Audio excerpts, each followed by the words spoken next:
मैं एक गरीब माँ की लड़की हूँ। मेरा नाम अंजलि है। मेरी माँ ने मुझे पाला बड़ी मुश्किलों से। पापा का साया तो बचपन में ही उठ गया था। खेत खलिहान बेचकर माँ ने मुझे पढ़ाया ताकि मैं एक दिन कुछ बन सकूं और लोग ये ना कहें कि गरीब की बेटी तो बस रसोई तक ही सीमित होती है। माँ हमेशा कहती थी, बेटी, अगर तू पढ़ लिख जाएगी तो तेरी जिंदगी बदल जाएगी। तुझे किसी के आगे झुकना नहीं पड़ेगा। उनकी आंखों में उम्मीद की किरणें थीं और शायद उसी उम्मीद की वजह से मैंने इंजीनियरिंग तक की पढ़ाई की। कॉलेज के दिनों में मेरी मुलाकात हुई रोशन से, एक सीधा साधा पर समझदार लड़का। हम दोनों के सपने एक जैसे थे, एक छोटा सा घर, प्यार भरा परिवार और इज्जत की जिंदगी। माँ को जब रोशन के बारे में बताया तो उन्होंने कहा, अगर लड़का अच्छा है, घर वाले ठीक हैं, तो मैं इनकार क्यों करूंगी। कुछ महीनों में ही हमारी शादी तय हो गई। रोशन का परिवार शहर के नामी लोगों में गिना जाता था। सास उमा देवी जो घर की मालकिन थीं, ससुर रमेश बाबू जो रिटायर्ड बैंक अधिकारी थे, और उनके साथ दादी जी, चाची विमला, देवर अर्जुन, ननद काव्या और भाई के बच्चे, यानी पूरा भरा पूरा संयुक्त परिवार। शादी के बाद जब मैं उस घर में पहली बार गई तो मन में डर भी था और खुशी भी। सोचा था अब मैं भी उस परिवार का हिस्सा बनूंगी, सबका प्यार पाऊंगी। लेकिन घर की दीवारें जितनी सुंदर थीं उतनी ही ठंडी भी थीं। पहले दिन ही दादी जी ने कहा, नई बहू को तो बस मिठाई खिलाकर छोड़ देते हैं, असली इम्तिहान तो कल से शुरू होगा। मैंने मुस्कुराकर सिर झुका दिया, पर अंदर से समझ गई थी ये घर आसान नहीं है। धीरे धीरे खुलने लगी सच्चाई। रोशन बहुत अच्छा था। ऑफिस से आते ही वो मेरे साथ बैठता, बातें करता, पर सास उमा देवी को ये बिल्कुल पसंद नहीं था। एक दिन उन्होंने किचन में मुझे डांटते हुए कहा, बहू, ये ऑफिस से आकर तुम्हारे पास बैठने का टाइम नहीं है। पहले उसे चाय दो, पैर दबाओ और फिर बात करना। मैंने कुछ नहीं कहा। माँ ने सिखाया था कि ससुराल में पहली गलती बहू की मानी जाती है। लेकिन जो सबसे ज्यादा अजीब था वो था चाची विमला का व्यवहार। वो हर समय मेरी हर बात पर नजर रखती थीं, जैसे किसी जासूस की तरह। कभी रसोई में जाकर देखती कि मैं क्या बना रही हूँ, कभी कमरे में आकर झांकती कि मैं और रोशन क्या बात कर रहे हैं। एक दिन तो हद हो गई।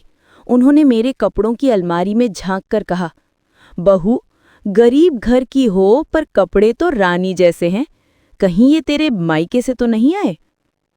मैंने संयम रखा, पर अंदर ही अंदर आग लग गई। सास का रवैया दिन ब दिन कठोर होता जा रहा था। वो हर बात पर मुझे गरीब की बेटी कहकर चिढ़ाती। अगर खाना थोड़ा नमकीन हो जाए तो कहती, हमारे घर में ऐसी आदतें नहीं चलेंगी, समझी, यहाँ परफेक्शन चाहिए। दादी जी उनके सुर में सुर मिलाती, हमारे जमाने में बहुएं बिना बोले सब समझ जाती थी, आज की लड़कियां तो जवाब देने में आगे हैं। मुझे अब समझ आने लगा था कि ये घर बाहर से जितना शांत दिखता है, अंदर से उतना ही टूटा हुआ है। एक दिन शाम को रोशन ऑफिस से देर से लौटा। उसके चेहरे पर तनाव था। मैंने पूछा, क्या हुआ? वो बोला, अब ऑफिस में थोड़ी दिक्कत है, एक प्रोजेक्ट में गलती हो गई, बॉस नाराज हैं। सास पीछे से आ गई और बोली, गलती ऑफिस में हुई या घर में? शादी के बाद से तूने घर की बहू को सर पर चढ़ा रखा है, तभी ध्यान भटका है। रोशन चुप हो गया। उसने मेरी तरफ देखा लेकिन कुछ कहा नहीं। रात को जब वो कमरे में आया तो बस इतना बोला, अंजलि, सब संभल जाएगा, बस तू कुछ मत कहना। उसकी ये बात मुझे खटक गई। आखिर ऐसा क्या है जो वो मुझसे छुपा रहा है? अगले दिन सुबह घर में हंगामा मच गया। चाची विमला दौड़ती हुई आई और बोली, भाभी जी, दादी जी की सोने की चेन गायब है। पूरे घर में खोजबीन शुरू हो गई, हर अलमारी, हर कोना, और आखिर में उमा देवी बोली, अंजलि की अलमारी देखो। मेरे शरीर में सिहरन दौड़ गई। माँ जी, आप ऐसा कैसे कह सकती हैं? क्यों नहीं कह सकती? जब से तू आई है घर में चैन नहीं है। सबके सामने मेरी अलमारी खोली गई और वहां वही सोने की चेन रखी मिली। मैं हक्का बक्का रह गई। ये यहाँ कैसे आई? मैंने तो। बस, अब कुछ मत बोल। गरीब की बेटी अब घर की इज्जत मिट्टी में मिला दी।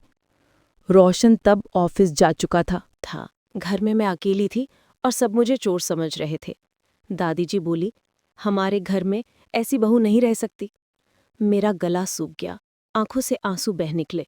मुझे लगा जैसे मेरे सपनों का घर मेरे ही खिलाफ खड़ा हो गया है। रात को मैं चुपचाप बरामदे में बैठी थी। सभी अपने कमरों में चले गए थे। तभी मैंने देखा चाची विमला किसी के कमरे में धीरे से जा रही थी और उनके हाथ में वही सोने की चैन चमक रही थी। मैं सन्न रह गई। मतलब ये सब एक साजिश थी मुझे बदनाम करने की। मैंने मन ही मन ठान लिया, अब चुप नहीं रहूंगी, पर मुझे सबूत चाहिए था। सुबह मैंने रोशन को सब बताया, पर उसने बस इतना कहा, अंजलि, तुम शायद गलतफहमी में हो। चाची ऐसी नहीं है। उसके शब्दों ने मुझे तोड़ दिया।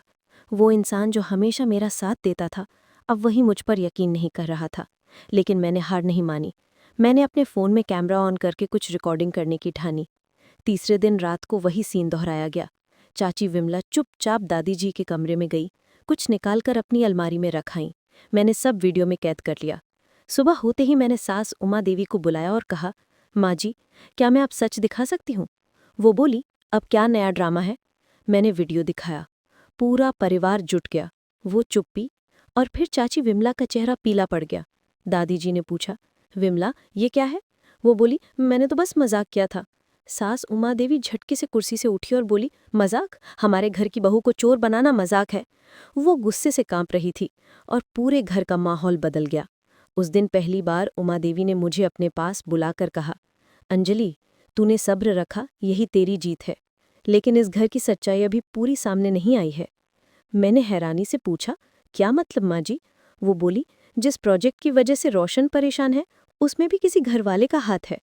मैं हैरान रह गई।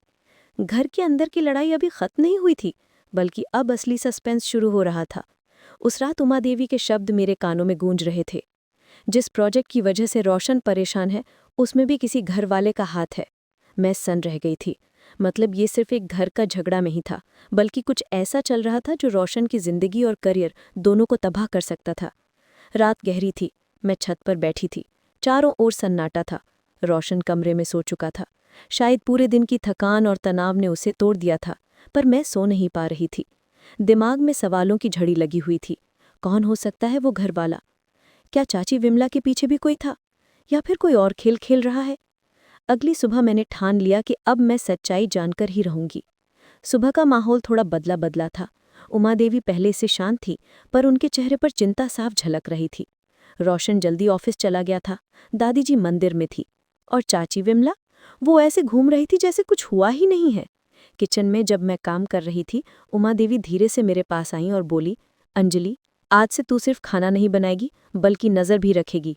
मैंने चौंक कर पूछा, नज़र? किस पर? वो बोली, जिसने मेरे बेटे का करियर बिगाड़ने की ठानी है। मैंने हाँ में सिर हिलाया। अब मैं सिर्फ बहू नहीं, बल्कि इस घर की सच्चाई जानने वाली गवाह बनने जा रही थी। शाम को जब रोशन ऑफिस से लौटा, उसके हाथ में फाइलें थी और चेहरे पर गुस्सा। वो बोला, मेरा प्रोजेक्ट फिर रिजेक्ट हो गया है। किसी ने ऑफिस से मेरे डॉक्यूमेंट्स लीक कर दिए हैं।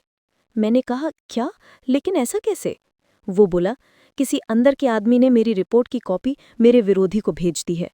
मुझे लगा जैसे किसी ने मेरे अंदर की जमीन खींच ली हो। किसी घर वाले का हाथ होने की बात अब और गहरी लग रही थी। उस रात जब रोशन सो गया, मैंने उसका लैपटॉप खोला। वो पासवर्ड से लॉक्ड था, लेकिन मुझे उसका पासवर्ड याद था, माँ की दुआ। लैपटॉप में मैंने ईमेल्स देखे। एक ईमेल पर मेरी नज़र ठहर गई। भेजने वाले का नाम था R.Arjun, यानी रोशन का छोटा भाई। लेकिन क्यों? फाइनल प्रेजेंटेशन का है। मेरे दिल की धड़कन तेज हो गई। मतलब अर्जुन ही था जिसने भाई के प्रोजेक्ट की कॉपी बाहर भेजी थी। पर क्यों? क्या उसे पैसे चाहिए थे, या किसी ने उसे उकसाया? मुझे पता था, अगर मैंने बिना सबूत कुछ कहा तो पूरा परिवार मुझे झूठा समझेगा। इसलिए मैंने वही किया जो समझदारी थी। सबूत जुटाने शुरू किए। मैंने अपने फ़ोन में रिकॉर्डिंग ऑन रखी। जब अर्जुन अगले दिन कमरे में फिर फ़ोन पर बात कर रहा था, मैंने सब रिकॉर्ड कर लिया। उसके शब्द साफ थे, डील पक्की हो गई है, अगर अगली बार भी रिपोर्ट भेजी तो बोनस मिलेगा। मेरे हाथ कांपने लगे। इतना सब करने वाला वही था जिसे सब घर का होनहार लड़का कहते थे। शाम को उमा देवी के पास जाकर मैंने वो रिकॉर्डिंग सुनाई। वो सुनकर स्तब्ध रह गईं। उनकी आंखों में आंसू थे और चेहरा गुस्से से लाल। मेरा छोटा बेटा मेरे ही बड़े बेटे की बर्बादी कर रहा है। उन्होंने हाथ जोड़कर कहा, अंजलि, तूने मुझे सच्चाई दिखाई, अब जो होगा पूरे घर के सामने होगा। अगले दिन घर में सबको बुलाया गया। दादी जी, चाची विमला, काव्या और रोशन सब आ गए। उमा देवी ने गंभीर स्वर में कहा, आज मैं अपने घर की एक सच्चाई सबके सामने लाऊंगी। उन्होंने मेरा फोन निकाला और रिकॉर्डिंग चला दी। कमरे में सन्नाटा छा गया। अर्जुन के चेहरे का रंग उड़ गया। रोशन ने गुस्से में उसकी कॉलर पकड़ ली। क्यों किया तूने ये? मैं तेरा भाई हूं।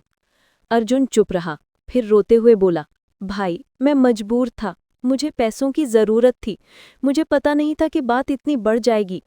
उमा देवी ने गुस्से में कहा, जरूरत थी तो हमसे मांगता। तूने अपने ही भाई की पीठ में छुरा घोंपा। पूरा घर हिल गया था। दादी जी का दिल भर आया। हमने जिस पर भरोसा किया उसी ने घर की नींव हिला दी। उस दिन के बाद अर्जुन घर छोड़कर चला गया। उमा देवी कई दिनों तक बात नहीं करती रहीं। रोशन ऑफिस जाने लगा, पर उसका आत्मविश्वास टूट चुका था। मैं हर रात उसे समझाती, गलती अर्जुन की थी, तुम्हारी नहीं। वो बस इतना कहता, लेकिन सबूत तो मेरी अपने घर से ही मिले हैं। उसके चेहरे की उदासी मुझे अंदर से तोड़ देती थी। घर का सन्नाटा अब मुझे डराने लगा था। हर दीवार में पछतावा था, हर कमरे में आंसू। कुछ हफ्तों बाद एक दिन रोशन ऑफिस से खुश होकर लौटा। उसके हाथ में ऑफर लेटर था। अंजलि, मुझे प्रमोशन मिल गया है, नई टीम लीड बन गया हूँ। मैंने खुशी से उसे गले लगा लिया। सास उमा देवी की आंखों में पहली बार सच्ची मुस्कान आई। देखा अंजलि, तेरे धैर्य और सच्चाई ने इस घर को संभाल लिया। पर जैसे ही माहौल हल्का हुआ, उसी रात कुछ और हुआ। किचन में आग लग गई। सब भागे। मैंने गैस बंद की, सबको बाहर निकाला। सौभाग्य से किसी को चोट नहीं लगी, लेकिन पूरा किचन जल चुका था। जब जांच हुई तो पता चला कि गैस पाइप किसी ने जानबूझकर ढीला छोड़ा था। घर में फिर तनाव फैल गया। अब सवाल था, अगर अर्जुन घर छोड़ चुका है तो ये काम किसने किया? सास बोली, अब तो लगता है कोई बाहर वाला नहीं, घर में ही कोई हमें तोड़ना चाहता है। मुझे अब शक काव्या पर होने लगा। रोशन की बहन, वो पिछले कुछ दिनों से बहुत चुप-चुप थी और उसकी आंखों में अजीब सी चमक थी।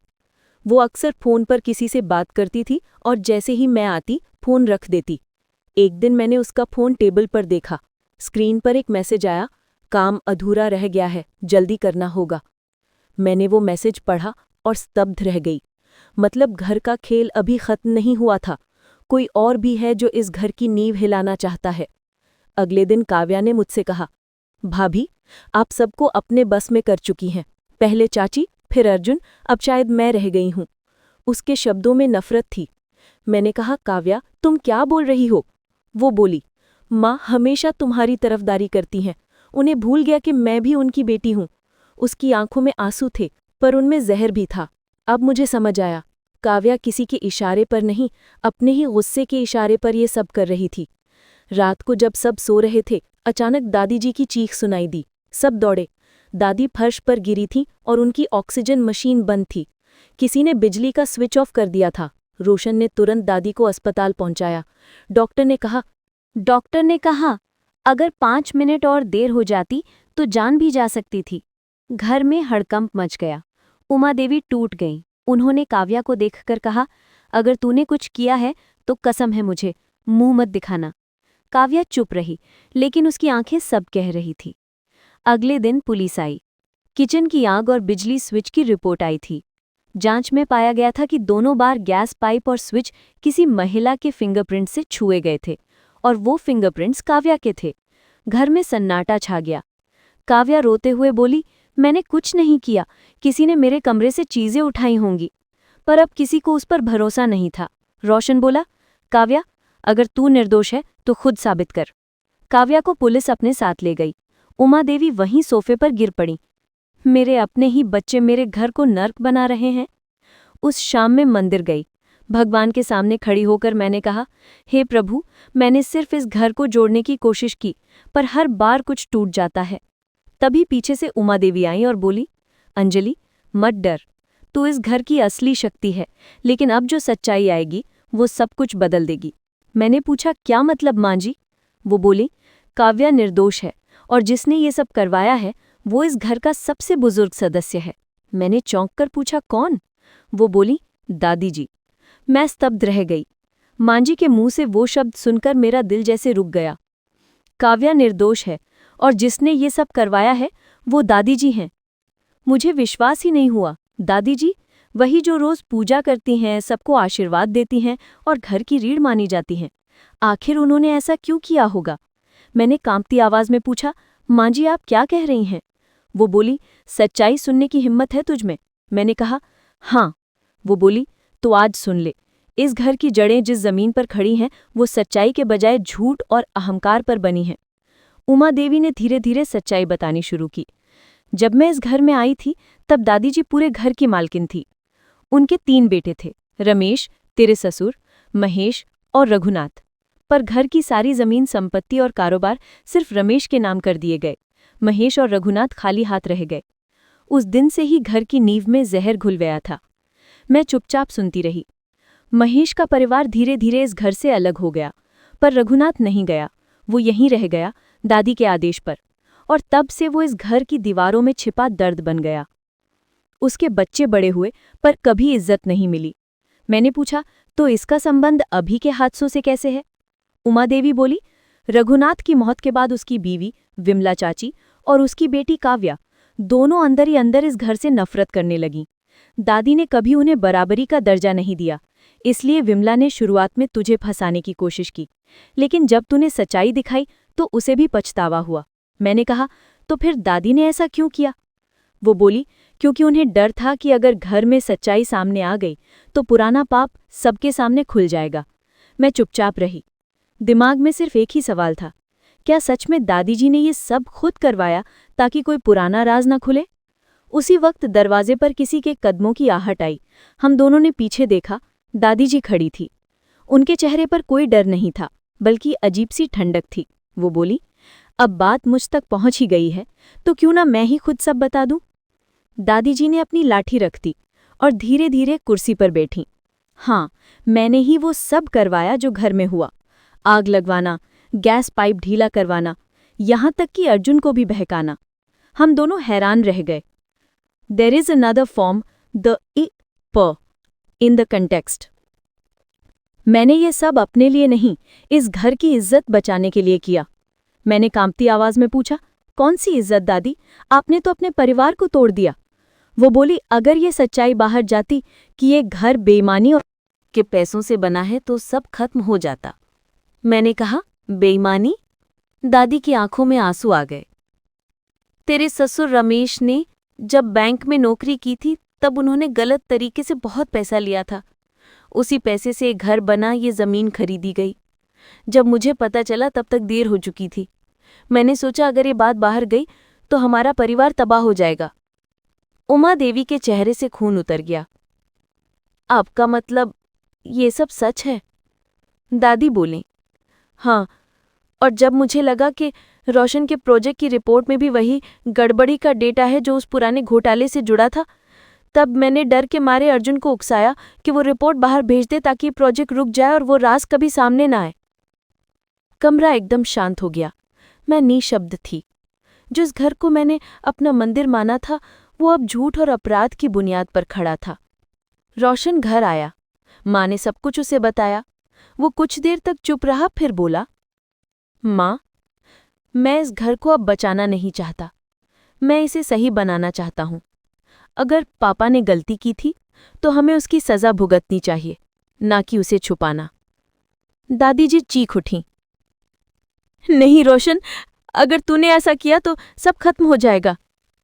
रोशन बोला, जो पहले ही झूठ पर बना है वो खत्म होने से डरता क्यों है? उसकी ये बात किसी बम की तरह गिरी। मैंने रोशन का हाथ पकड़ा। मैं तेरे साथ हूं। दादी जी की आंखों से आंसू झरने लगे। वो कांपती आवाज में बोली, मैंने अपनी सारी जिंदगी इस घर की इज्जत के लिए दी और आज वही घर मुझसे दूर चला गया। अगले दिन रोशन बैंक गया और सबूतों के साथ खुद रिपोर्ट दर्ज करवाई। सरकार ने पुराने केस को फिर से खोला। अखबारों में सुर्खियां बनी कि रमेश बाबू के परिवार ने खुद की पुरानी गलती का खुलासा किया। लोगों ने पहले ताना मारा, फिर धीरे धीरे तारीफ करने लगे, क्योंकि सच्चाई से भागने के बजाय हमने उसका सामना किया था। उसी शाम दादी जी की तबीयत अचानक बिगड़ गई। डॉक्टर ने कहा दिल का दौरा पड़ा है। वो अस्पताल में भर्ती हुई, पर हालत नाजुक थी। मैं उनके पास गई। वो धीरे से बोली, अंजलि, तूने वो किया जो मुझसे नहीं हो पाया। तूने इस घर को शुद्ध कर दिया। मैंने उनके हाथ पकड़कर कहा, दादी, आपने जो किया वो डर से किया, लेकिन अब डर खत्म हो गया है। वो मुस्कुराईं। अब इस घर में सच्चाई रहेगी, न कि साया। और उनकी सांसें थम गईं। कुछ महीनों बाद घर फिर से बसने लगा था। काव्या कॉलेज की पढ़ाई पूरी कर रही थी। अर्जुन वापस आया और रोशन के साथ काम करने लगा। विमला चाची भी अब शांत थीं। उनके चेहरे पर अपराध बोध की जगह सुकून था। उमादेवी मंदिर में रोज दिया जलाती और कहती, अंजलि, तू हमारी बहू नहीं, इस घर की नई नींव है। रोशन ने मुझे गले लगाते हुए कहा, अगर तू न होती तो मैं खुद को कभी माफ नहीं कर पाता। हमने उस घर को फिर से बनाया, लेकिन अब उसकी नींव ईमानदारी और प्यार पर थी। घर में अब खुशियां लौट आई थीं। रोशन का नया प्रोजेक्ट सफल हुआ और उसे कंपनी का बेस्ट इनोवेशन अवार्ड मिला। अखबार में तस्वीर छपी, रोशन वर्मा, जिसने सच्चाई को अपनाकर इतिहास लिखा। मांजी ने अखबार मेरी तरफ बढ़ाते हुए कहा, देखा अंजलि, तू गरीब माँ की बेटी है, पर तेरे संस्कार इस घर को अमीर बना गए। मेरी आंखों में आंसू थे। माँ की याद आ गई। वो हमेशा कहती थीं, सच्चाई में देर है पर अंधकार नहीं। आज वो बात सच हो गई थी। घर सिर्फ ईंटों से नहीं बनता, वो बनता है विश्वास, संस्कार और सच्चाई से। अगर उसमें एक भी झूठ की दीवार हो तो पूरी छत गिर जाती है, पर अगर उसमें एक अंजलि जैसी बेटी आए तो वही घर फिर से मंदिर बन जाता है।